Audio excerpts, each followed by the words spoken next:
Hi. As promised, here is a follow-up to my first vlog on cabin crew qualifications. This time, explain ko na siya for you to better understand kasi ang daming comments dun sa previous vlog ko. Okay, so let's start with the qualifications. First requirement is you have to be a Filipino citizen. So, ibig sabihin nito, meron ka dapat Philippine passport. May nagtanong, no? May nag-comment doon sa vlog natin. Ang tanong niya, what if the applicant is a dual citizen? Meaning, dalawa yung citizenship niya. Okay lang yun as long as one of the citizenships is Filipino. Okay? Meaning, meron kang Philippine passport. Next is the age requirement. You have to be at least 18. Bakit 18? Ba't hindi lang 17, 15? According to Philippine law kasi, you cannot enter into a contract if you are below 18. So, since kung mag-apply tayo, magka-cabin crew tayo, we have to sign an employment contract with the company. So, we have to be 18 for it to be legal. Okay? So, ang tanong naman dito is, what if the applicant is already 30 years old or more? In the Philippines, there is no age limit when it comes to employment. But what's important is, you still look young. So, mukha ka pang bata at you are physically fit to do the job. Okay? So, next is the height requirement. So, ito maraming tatanong dito. When it comes to the height requirement, our minimum, so ito yung minimum, ibig sabihin pinakamababa, 5'3" for the ladies and 5'6" for the gentlemen. May nagtanong, Sir, 5'2" lang ako, but I'm willing to wear 3 inches na sapatos or high-heeled shoes sa flight. For your information, hindi pa rin pwede yun, no? But when we measure you sa height nyo, it is barefoot, walang sapatos. Okay? And kahit na willing kayo mag-high heels sa flight, it is not allowed for safety reasons. And of course, for your health as well. Kasi pag nagtrabaho tayo, di ba, takbo ka ng, hindi naman takbo, lakad ka ng lakad sa cabin to look after your passengers, no? To serve them. At it's very tiring kung naka-high heels ka. Kaya nga, ang mga cabin crew, the ladies, no, meron silang tinatawag na cabin shoes. When they board the aircraft, sinusuot nila, nagpapalit sila ng sapatos. Yung high-heeled shoes na sinusuot nila sa airport, pinapalitan nila yun ng cabin shoes for the cabin. Para mas madali silang maka-move about doon sa cabin. Okay? So, yun. It's 5'3" for the ladies and 5'6" for the gentlemen. But this should not stop you from pursuing your dreams, no? Kasi may mga airlines naman na tumatanggap naman sila ng applicants who are below 5'3". Now, let's go to the visual impact, no? It is a requirement na kailangan you have to have a good visual impact. It doesn't mean na kailangan beauty queen on the tail, no? Kailangan nagpa-pageant ka. Hindi. Ang sinasabi natin ng good visual impact is maganda kang tignan or pleasant to look at, magaan kang tignan. Hindi ka mukhang suplada, hindi mukhang, kasi di ba yung iba talagang hindi sila neat tignan, no? Hindi sila pleasant tignan. So, kailangan tignan mo yung sarili mo sa salamin and try to improve, no, on what you can improve. So, you have to be pleasant. Sabi nga nila, yung, di ba, hindi naman masyado maganda pero may X factor. Minsan yun, nadadala na rin ang attitude, no? It can be even carried by your smile, no? May mga applicants or even cabin crew na Pag titignan mo sila, hindi sila ganun kaganda. But when they smile, talagang gumagaan ang feeling ng mga pasahero natin. So, look at the mirror and try to hanapin mo yung angulo mo or what will make you pleasant to look at. And I'm sure isa sa mga bagay na mag-improve ng yung appearance is your smile. Okay? So next is the weight. Ito marami nagtatanong dito. Sir, chubby. No? When it comes to weight, it should be appropriate to your height. So sa 5'3" na ladies, usually ang range ito is 100 to 100, maybe 110, no? I-check nyo na rin sa Google. But it should be within that range. For the gentlemen, it's 139, maybe 240 or 45. So you have to meet those weight requirements. Okay? Kasi ito yung standard na sinusunod talaga. And actually, that's the ideal weight. Na kung nandun tayo sa normal side talaga, dapat we are within that. And mind you, marami akong naging aplikante and even cabin crew na sila, they were able to overcome their weight problem, no? Pinapakita nila sa akin ito sa kanilang phone, no, na sir, ito po yung itsura ko before, but because of this, ito na ako. So it can be done.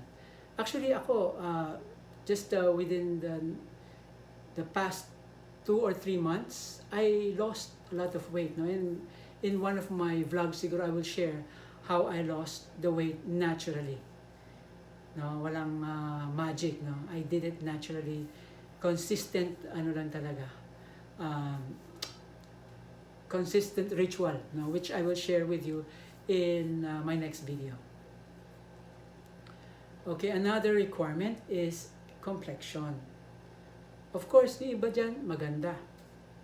Pero kung puro naman pimples yung mukha natin, hindi siya maganda tingnan. Okay, lalo yung talagang maga, no? Kailangan malinis. Because we are serving meals, no? At pagka puro pimples tayo dyan, parang baka maano yung pasahero, no? Baka isipin niya na hindi rin malinis yung kanyang kinakain, no? So it has to be blemish free. And mind you, marami na ako nakitang applicants and even crew, no? Na may mga crew kami, when they started with us, talagang okay naman, no? Walang mga pimples. But maybe because of the puyat, maybe because of the stress in flying, ayan, naglabasan na nag-breakouts na siya. But, yun, nagpatingin siya sa derma and all, at ngayon, makinis na siya. So, ganun lang, effort lang talaga. Parang sabi nga nila kung gusto mo, there's always a way, no? May paraan. Pero yung ayaw, wala silang gagawin. But, it's not really, no? It's not 100% for us. It's for you, no? Ikaw mismo, you have the confidence. If you know, you look good. So, work on your complexion. At may nagtanong din, no? Kailangan ba maputi? Kailangan ba mistisa? If you will check, no, sa mga photos na that we post in Facebook or when you fly, no, makikita nyo, hindi lahat ng cabin crew maputi. No, may mga morena. And ang ano lang talaga is, you have to be pleasing to look at, no? Wala tayong discrimination when it comes to maputi o maitim, no? Basta kaya mong dalhin yung kulay mo, no? We have no problem with that. Next is good set of teeth. Siyempre, paano kang ngingiti sa pasahero kung hindi maganda yung ngipin mo? No? Kung bungi ka, ikaw mismo, you will be conscious about it to the point na hindi ka na makakangiti. Okay, so it's important, no? Ayusin natin to, no? When you have the time, magpa-braces tayo if we can afford it. Kung meron mga kulang-kulang na ngipin dyan, pagawa tayo ng something that will fill up, no, the gap. It's something na nagagawa na naman at this time, no, yung technology ng mga dentists and all, advanced na siya at nagagawa nila ng paraan yan. Okay, now let's go to the vision. Of course, we prefer 2020 vision. Actually, when I joined the airline in 1987, it is a requirement na kailangan 2020 vision, perfect vision. But ngayon, kasi nga sa dami ng gadgets at yung mga kabataan ngayon, kukunti na lang yung perfect vision. Inaalaw na namin yung may konting grado, no? But it should be not too much, no? Basta kaya pa ng contact lens. Actually, our medical team will assess, no, kung pwede pa sa contact lens. But as much as possible, ayaw natin nakasalamin kasi nagmumukha kayo matanda pag nakasalamin. But kunyari mataas na masyado yung grado, you may be requested, no, or it may be suggested to you na magpa-LASIK procedure ka. But I would suggest, no, habang nag-a-apply pa tayo, wag muna. Pag sure na tayo, kasi medyo mahal yun, no? Pag sure na tayo, natatanggapin na tayo, or tanggap na tayo, dun pa lang tayo magpa-LASIK procedure. Okay, pinaka-last is good English communication skills. Okay, so this is very important. You don't have to be talagang very proficient, no, to the point na parang highfalutin words ang ginagamit mo, no. You just need to be able to converse, no. Kasi hindi lang naman Filipino o Tagalog yung mga pasahero natin, no. We have foreign passengers that we have to understand and we should be able to communicate to, no. So yun, no. And sa totoo lang, marami tao medyo mahiyain sila. They don't want, may mga crew ako nakita na hiya sila, takot silang lumapit minsan sa mga pasahero because of their yung meron silang hesitation, no, kasi nga alam nila na hindi sila magaling when it comes to communicating in English. Ang problema dito kasi is tayo ay dapat maging confident, no? Hindi tayo dapat mahiya sa pasahero natin kasi how can we attend to them kung nagtatago tayo sa kanila? No, sabi nga, di ba, we are the hosts and hostesses in flight, no? Bahay natin yung eroplano. And kung meron tayong hesitation dahil hindi tayo makasalita, then magkakaroon tayo ng problema. So, yun, no? Yun yung mga bagay na mga dapat nating these are the qualifications that we should have, no, before we consider applying for the cabin crew position. And there are things na we can work on, no? Kagaya ng communication skills, yung ating complexion, yung ating teeth, yung ating eyes, no? And I forgot to mention pala, no, yung college degree. No, for our airline, kailangan college graduate ka. For other airlines, pwede daw kahit na senior high or high school graduate. But please understand, no, hindi ibig sabihin ito sobrang taas yung standard namin. But you have to understand na yung parents natin, pinag-aral nila tayo kasi pangarap nila for us to have a degree.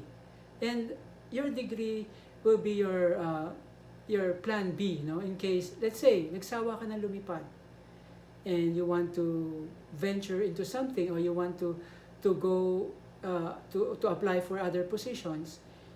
If you are not a college graduate, magkakaroon ka ng problema. And for my airline, mataas ang pangarap namin sa mga cabin crew namin. Hindi namin nakikita ang cabin crew namin na forever sila nagsaserve sa passengers. Nakikita namin sa mga crew namin na eventually they will mature and become a supervisor, a manager, or even, in my case, the director of Inflight. So, kasi darating ang time na magkakaedad na tayo and hindi na natin gusto masyadong lumipad, no? Or maybe hindi na natin kaya lumipad because of our age. Pero sa with your college education, no? If you finish your studies, then meron kang fallback.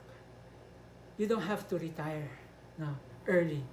You can still work beyond the retirement age. Na for the cabin crew kasi medyo mababa siya as compared pag nasa office ka, ang retirement age sa office kasi is around 60 to 65. So you have a better career, no, if you finish your college education. So for now, siguro it's medyo mahaba na yung ating vlog, no? So I'll cut it here na, and for my next vlog, we'll talk about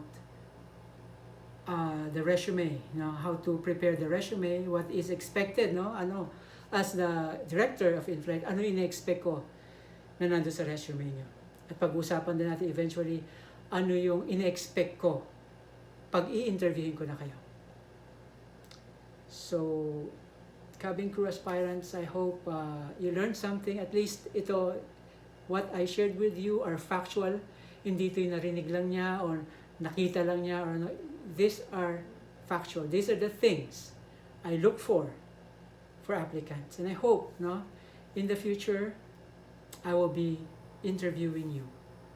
And I will be expecting na lahat ng mga qualifications ito, dala-dala mo when I speak with you. So, if you enjoyed this vlog, kung pwede, please like it. And if you're not yet a subscriber, please subscribe. So, medyo maulit pa itong mga vlogs na to so we can help more cabin crew aspirants. The purpose of my vlogs is to help our aspirants by giving them factual information. No, hindi mga chismis na sabi nito, sabi na nakita ko to. Hindi, these are factual information that can help you with your application. So please like, subscribe, and I'll see you again in my next vlog. Thank you. Mabuhay. And God bless.